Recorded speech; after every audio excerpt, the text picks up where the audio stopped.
অভিভাবক মেয়েকে দিয়ে ডিভোর্স দিলে পুনরায় ওই স্বামীর সাথে সংসার করতে পারবো কিনা তা দলিল সহ জানতে চাই। কোনো অভিভাবক যদি তার মেয়েকে জোরপূর্বক তালাক নেওয়ায়, অনেক সংসার আছে এরকম, আছে না নাই, যে বাপমা জোর করে মেয়েরে বলে তুই এর ঘর করতে পারবি না, আর এক্ষণ তালাক নিয়ে চলে আয়। কোন ক্ষেত্রে যৌক্তিক হতে পারে, কিন্তু অনেক সময় অযৌক্তিকভাবে বাপমা নিজের বুদ্ধি বিবেকের কারণে হয়তো অন্য কোনো দিকে টান আছে বা চুলোর থেকে নুন খসছে, দেখা দেখি নাই বদমেজাজ, তারা মেয়েকে নিয়ে আসে। তো যদি জোরপূর্বক তালাক নেওয়ায় মেয়েকে দিয়ে, দেখতে হবে তালাকটা শরীয়ত সম্মতভাবে কার্যকর হয়েছে কিনা, কিভাবে মেয়ে তালাক প্রয়োগ করেছে, তালাকে অর্পিত তালাক যেটা কাবিননামাতে 18 নম্বর কলামে লেখা আছে সেটা প্রয়োগ হয়েছে কিনা, এটা বিদগ্ধ আলেম মুফতিকে দিয়ে ওই কাগজ অ্যানালাইসিস করাইতে হবে, দেখতে হবে যে এটা হয়েছে কিনা। যদি হয়, শর্তগুলো পাওয়া যায়, তাহলে তালাক হতে পারে, আবার নাও হতে পারে।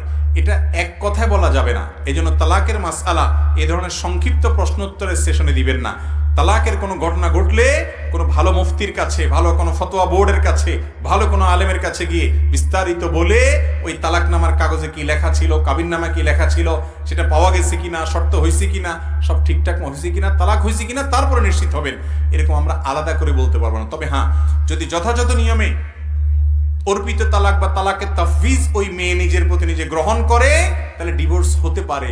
ওই অভিভাবক ফুসলাইছে কিনা, বুঝাইছে কিনা, সেটা দেখার বিষয় না। বিষয় হলো যে তালাকটা সঠিক পদ্ধতিতে প্রয়োগ হয়েছে কি হয় নাই। যদি হয়ে থাকে তাহলে ঠিকই তালাক হয়েছে, আর না হলে হয় নাই। অতএব এটা দেখতে হবে যে কিভাবে তালাক দেওয়া হয়েছে। তবে যেন তেন কারণে অভিভাবকরা, ছেলে হোক মেয়ে হোক, অনেক বাপ আছে ছেলেকে ফুসলায়, আরে এই মহিলার ছেড়ে দে, কত মহিলা আছে চেয়ে ভালো মহিলা তোর বিয়ে করাবো, আছে না নাই? অনেক বাপ মা আছে মেয়েদেরকে ফুসলায়, আর তুই এর ঘর ছেড়ে দে, আমার ঘরে থাকবি, সারা জীবন থাকবি, খাবি। হ্যাঁ, যদি যৌক্তিক কারণে হয় সেটা তো ভিন্ন কথা, কিন্তু বেশিরভাগ ক্ষেত্রে দেখা যায় বাবা মা নিজেদের জেদ, ক্ষোভ এগুলা মিটাইতে গিয়া ব্যয় ব্যয়নের সাথে গন্ডগোল হয়েছে, মেয়েকে নিয়ে আসছে আর দিবে না, আছে না নাই? খুব জঘন্য এবং খারাপ কথা। আল্লাহর জমিনে স্বামী স্ত্রীর সম্পর্ক ভেঙে যাওয়ার মতো এরকম কাজ, অপ্রিয় কাজ আল্লাহর কাছে আরেকটা নাই জায়েজ কাজের মধ্যে। এই জন্য ভাইরা, তালাক যাতে কম হয় চেষ্টা করবেন যে কোনোভাবে মিউচুয়াল করার জন্য। আমি প্রায় বলার চেষ্টা করি, দাম্পত্য জীবনে একটা সংসার যখন নতুন করে জোড়া লাগে, একটা ছেলে একটা মেয়ে নতুন সংসারে যায়, নানান গরমিল শুরু হয়।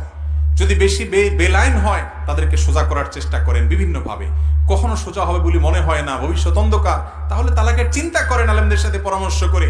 কিন্তু যেন তেন কারণে তালাকের কথা বলিয়েন না ভাই। টুনটান একটু হয়, এরপর আস্তে আস্তে এগুলো ঠিক হয়ে যায়। ছেলে মেয়ে হলে, সংসার ভারী হলে ধীরে ধীরে ঠিক হয়ে যায়। ধৈর্য ধারণ করতে হবে। ইমানদার কখনো বেসবর হবে না। এই জন্য যেন তেন কারণে ছেলে মেয়েকে দিয়ে তালাক দেওয়াবেন না।